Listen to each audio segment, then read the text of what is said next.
নাবার এমন কথা শুনে ইমাদ অবাক হয়ে যায়। নিশ্চুপভাবে নাবার মুখের দিকে চেয়ে রয়। আমার মেয়েটি আজ অবধি মায়ের ভালোবাসা পায়নি, কিন্তু আজ সে নাজিফাকে নিজের মা মনে করছে। আমি কি করে ওকে কষ্ট দেই? নাজিফা তো চলে যাবে, আমি তো ওকে আটকে রাখতে পারবো না। কি হতো বাবাই, তুমি কি ভাবতো? কিছু না মা, যা তুই তোর মায়ের কাছে যা, আমি আসছি। নাবা চলে যেতেই ইমাদ রান্নায় ব্যস্ত হয়ে পড়ে। হঠাৎ তার মনে হলো, আমি নাবাকে কি বলে পাঠালাম? কথাগুলো ভাবতেই ইমাদ মুখে হাত দিয়ে ফেলে। আমি কি কোনো মায়াজালে পড়ে যাচ্ছি? না, আমার দ্বারা তো এরূপ কিছু হওয়া উচিত নয়। নাজিফা শুয়ে ভাবছিল, জীবনটা কত বিচিত্র, হরেক রকমের মানুষ, হরেক রকমের জীবন। হঠাৎ নাজিফার মনে হলো পর্দার আড়ালে কেউ লুকিয়ে রয়েছে। একটু বিস্মিত হয়ে নাজিফা জিজ্ঞাসা করল, কে ওখানে? নাজিফার গলার স্বর পেয়ে নওরিন ওর সামনে এসে মাথা নিচু করে দাঁড়িয়ে রইল। নওরিনকে দেখে নাজিফা মুচকি হেসে বলল, কি হলো, ওখানে দাঁড়িয়ে আছো কেন মা? এদিকে এসো। নওরিন অমনেই কান্না করে নাজিফাকে এসে জড়িয়ে ধরে। সরি, আমি তোমাকে ইচ্ছে করে ব্যথা দেইনি। খাদি আপুকে আদর করতে হবে, আমাকে করতে হবে না? কথাটি শুনে নাজিফা দরজার দিকে তাকাতেই দেখে নাবা। চোখের জলগুলো ছেড়ে বলল, তুই ওখানে দাঁড়িয়ে কেন, আয় এদিকে। নাবা খিলখিল করে হাসতে হাসতে নাজিফাকে এসে জড়িয়ে ধরল। নাজিফা ওদের দুজনকে শক্ত করে আগলে ধরে চোখের জলগুলো মুছে ভাবতে লাগলো, জীবনে কিছু না পেলেও যে কদিন এই বাড়িতে আছি, দুটো ছোট বাচ্চার ভালোবাসা নিয়েই না হয় থাকব। ইমাদ হঠাৎ করে রুমে চলে আসে। এরূপ দৃশ্য থেকে আড়ালেই দাঁড়িয়ে থাকে।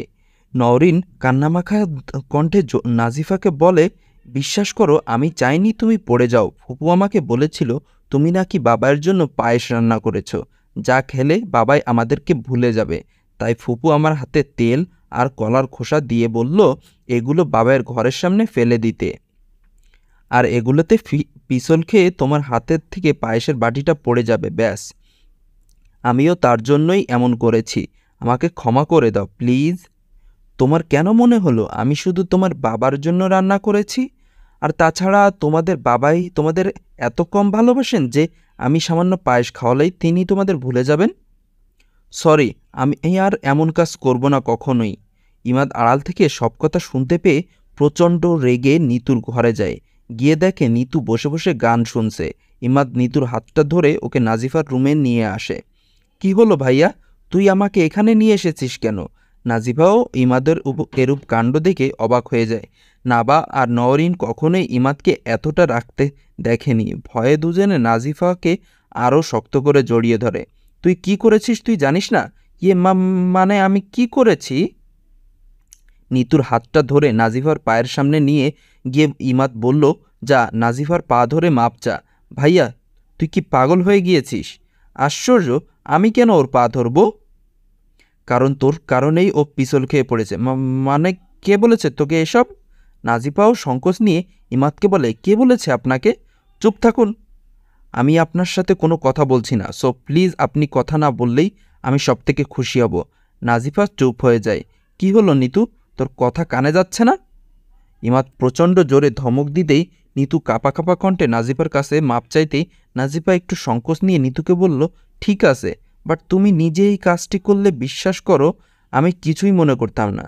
কিন্তু তুমি না এই বছরের 2 বাচ্চাকে দিয়ে, আসলে কি এটা করা উচিত হয়েছে বলো?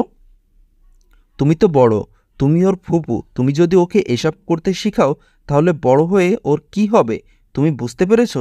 নিতু চুপ করে দাঁড়িয়ে রইল। নেক্সট টাইম তুই যদি নাজিফার সাথে খারাপ কিছু করেছিস তাহলে আমার চেয়ে খারাপ আর কেউ হবে না। ভাইয়া, তুমি না ওকে পছন্দ করো না, তাহলে তোমার এত জলে কেন? কারণ ওকে আমি পছন্দ না করলেও কি, ও ও এই বাড়ির বউ, ও আমার বিয়ে করা স্ত্রী। ব্যাস, এটুকুই বলেছেন, এতেই আমি খুশি। আমার আর কিছু লাগবে না। বাকিটা জীবন আপনার মুখের এই কথাগুলো মনে রেখেই কাটিয়ে দিতে পারবো। জানি না মন থেকে বলেছেন কি না, কিন্তু বলেছেন যে এতেই আমি খুশি। নাজিফা ইমাদের দিকে চেয়ে মনের কথাগুলো বলতে থাকে।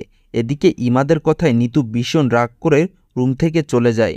নিতু চলে যেতেই ইমাদ নাজিফাকে বলল, আল্লাহকে তো এত ভালোবাসেন, যদি আল্লাহকে সত্যি আল্লাহকে ভালোবেসে থাকেন তাহলে কখনোই অন্যায়ের কাছে মাথা নিচু করবেন না, সেটা যত ছোট কিংবা বড় অন্যায় হোক না কেন। ঠিক আছে। ইমাদের কথায় নাজিফা মাথা নেড়ে হ্যাঁ বলল। ওর এত সুন্দর কথাটি সত্যিই নাজিফার জন্য প্রয়োজন। আসলে জীবনে চলার পথে আমাদের অন্যায়কে প্রশ্রয় দেওয়া সত্যিই উচিত নয়, সেটা নিজের অতি কাছের মানুষ করলেও। রাতের দিকে ইমাদ ঘরে আসতেই নাজিফা ইতস্তভাবে ইমাদকে বলে, আমি আপনাকে খুব কষ্ট দিয়ে ফেলেছি, তাই না? ইমাদ আশ্চর্য হয়ে বলল, হঠাৎ এমন কথা? না মানে, সারাদিন আমি আপনার ঘরে আপনার বিছানার উপর শুয়ে আছি, আপনি একটু বিশ্রাম নিতে পারছেন না, এমন করে বলার কি আছে? এ ঘরটি তো আপনারও, কেননা আপনি আমার। ছেলেটি চুপ হয়ে যায়। বড্ড চাপা স্বভাবের, কখনোই নিজের মনের কথাগুলো প্রকাশ করে না, সবগুলো মনে রেখে নিজেই একাই কষ্ট পায়। আমি আপনার কি? না কিছু না, এনিওয়ে খাবারটা খেয়ে ঔষধ খেয়ে ঘুমিয়ে পড়ুন, বেশি রাত জাগা স্বাস্থ্যের জন্য ভালো নয়। আপনাকে আমি আর কয়দিনই বা জ্বালাবো? আমি সুস্থ হয়ে গেলে সত্যিই চলে যাব। ইমাদ নাজিফার সামনে এসে ওর হাতটা শক্ত করে চেঁচিয়ে চেঁচিয়ে বলতে লাগলো, কথায় কথায় এত যাই যাই করেন কেন? আপনার ভিতরে মায়া ভালোবাসা কিছুই নেই নাকি? তাই তো একজনকে ছেড়ে চলে আসতে পেরেছেন। ইমাদ বুঝতে পারল না রাগের মাথায় সে মুখ ফসকে এমন একটা কথা বলে ফেলল। নাজিফা মুখে ঠুনকো হাসি নিয়ে, ও যদি আমার সামান্যটুকু ভালোবাসা গ্রহণ করত, আর ও যদি আমাকে সামান্যটুকু ভালোবাসা দিত, তাহলে বিশ্বাস করুন আমি ওকে ছেড়ে চলে আসতাম না। ইমাদ অনুতপ্তভাবে নাজিফার দিকে চেয়ে বলে, আই এম সরি। আসলে রাগের মাথায় মুখ ফসকে কথাগুলো বের হয়ে গেছে। ঠিক আছে, ব্যাপার না, এসব শোনার অভ্যাস আমার আছে। প্লিজ রাগ করবেন না, আমি আপনাকে হার্ট করতে চাইনি। না না, তা করব কেন? আচ্ছা, আপনাকে একটা প্রশ্ন করতে পারি? জি বলুন। না মানে, আসলে আপনার হাজব্যান্ডকে কেন ছেড়ে দিয়েছেন তা খুব জানতে ইচ্ছে করছে। সিরিয়াসলি? এই তো কয়দিন আগেই বলেছিলেন আমার অতীত সম্পর্ক নিয়ে আপনার জানার কোনো আগ্রহ নেই, তাহলে আজ কী এমন হলো যে জানতে চাচ্ছেন? আসলে আপনি বোধহয় জানেন না, মানুষের চিন্তাভাবনা মিনিটে মিনিটে বদলায়। সেদিন যা বলেছিলাম তখন হয়তো আপনার সম্পর্কে আমার যে ধারণা ছিল তা হয়তো এখন পুরোটাই পরিবর্তন হয়ে গেছে। আপনি না বলতে চাইলেও আমি জোর করব না, ইটস ওকে। ইমাদ চলে যেতে চাইলে নাজিফা অন্যমনস্ক হয়ে ওর হাতটা আলতো করে স্পর্শ করে। নয়ন বেয়ে অশ্রু মাটিতে গড়িয়ে পড়ে। ইমাদ ওর পাশে বসে আছে। জানেন, আমার না কপালটাই খারাপ, তাই তো এমন একজনের সাথে বিয়ে হয়েছে যে আমাকে পণ্য করতে চেয়েছিল। মানে? আসলে আমার হাজব্যান্ড মানে মোহন, ও কখনোই চাইতো না যে আমি পর্দা করি। ও চাইতো আমি সবসময় ফ্যাশন করে ওর বন্ধুদের সাথে জমিয়ে আড্ডা দেই, নাইট ক্লাবে যাই, ওর বসের সাথে যেন দেখা করি, মিষ্টি করে ওর বসের সাথে, কলিগদের সাথে, বন্ধুদের সাথে যেন কথা বলি, হাসি হাসি করি, ফুর্তি করি। কিন্তু আমি ওকে কিছুতেই বোঝাতে পারলাম না যে আমি শুধু ওর সম্পত্তি। এখন এখানে কাউকে নজর দিতে দেওয়া মানে নিজের পায়ে নিজেই কুড়াল মারা। আমি ওকে বোঝাতে পারতাম না যে আজ মরে গেলেও কাল দুদিন। এর দুনিয়ার রং তামাশা সব কিছুই ক্ষণিকের। প্রতিদিন রাতে মদ খেয়ে এসে আমায় মারত, এমনকি বিয়ের প্রথম রাতেও নেশা করে এসে আমার গায়ে হাত তুলেছিল। সেদিনই বুঝে ফেলেছিলাম মা টাকার বিনিময়ে এই ছেলেটিকে আমার কাছে বিক্রি করে দেয়। বিয়ের পর সারাদিন আমার শাশুড়ি আর মোহনের অত্যাচারে আমি শেষ হয়ে যাচ্ছিলাম। অনেকবার ওকে বুঝিয়েছি, কিন্তু ও উল্টে আমাকে হাতের কাছে যা পেত তাই দিয়েই মারত। আয়নার সামনে গিয়ে যখন ওর মারের আঘাতগুলো নিয়ে দাঁড়াতাম, আয়নাও দেখতাম আমাকে উপহাস করছে। আমার হৃদয়টাও আমাকে উপহাস করত। আমি শিক্ষিত ব্যক্তি, আমি নিজেকে সম্মান করি, এটাকেই যদি শিক্ষিত ব্যক্তির নমুনা বলা হয়, তবে এই শিক্ষার থেকে মূর্খ থাকা অনেক ভালো। চোখের জল মুছে ফেললাম সেদিন থেকেই। নিজের অধিকার নিজে আদায় করব ভেবে নিলাম।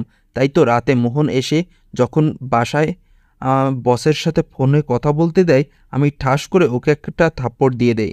ও আমাকে সম্মান করতে পারে না, তাই আমিও ওকে সম্মান সেদিন থেকে ভুলে গিয়েছিলাম। জানেন, আমি না ওকে ডিভোর্স দিতাম না যদি দেখতাম ও আমাকে সামান্যটুকুও ভালোবাসে। কিন্তু ও আমাকে নয়, বরং বিয়ের পরও এক মেয়ের সাথে রিলেশন চালিয়ে যাচ্ছিল।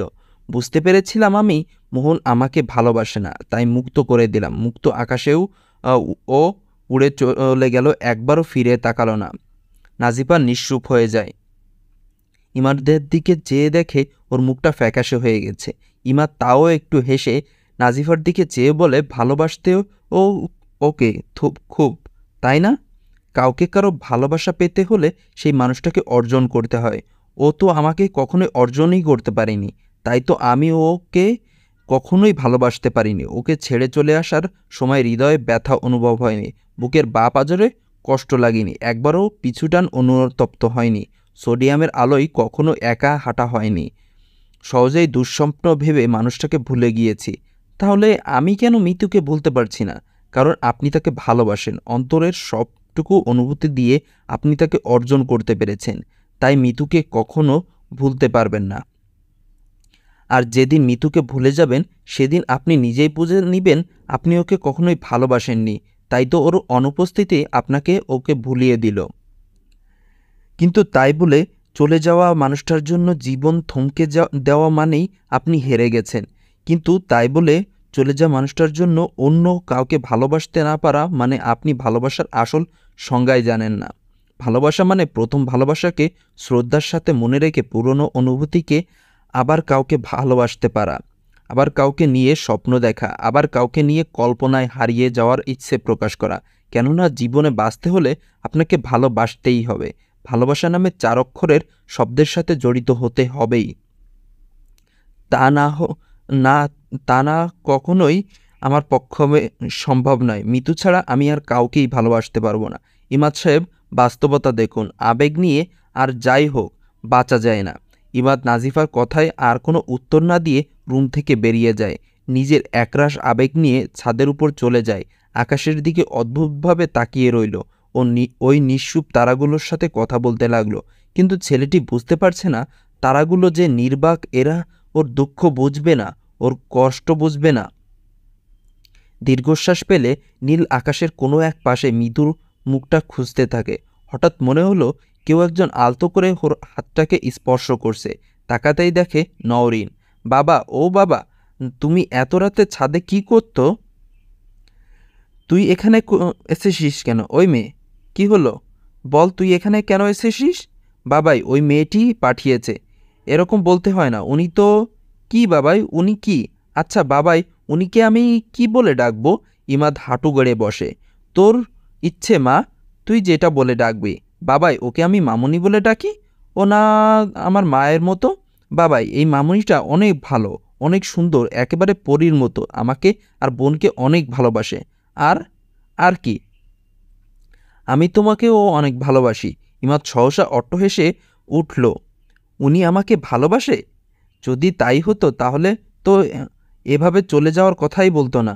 যদি তাই হতো তাহলে এভাবে আমায় একা ফেলে যাওয়ার চিন্তাই করতো না। কি হলো বাবাই, তুমি কি ভাবতো? না কিছু না, আসলে তোর মামুনিটা সবাইকে ভালোবাসলেও ও আমায় ভালোবাসে না। নওরিন ধমক দিয়ে, কে বলেছে তোমায়? মামুনি তোমায় অনেক ভালোবাসে, তাই তো আমাকে ছাদে পাঠিয়েছে তোমায় ধরে আনতে।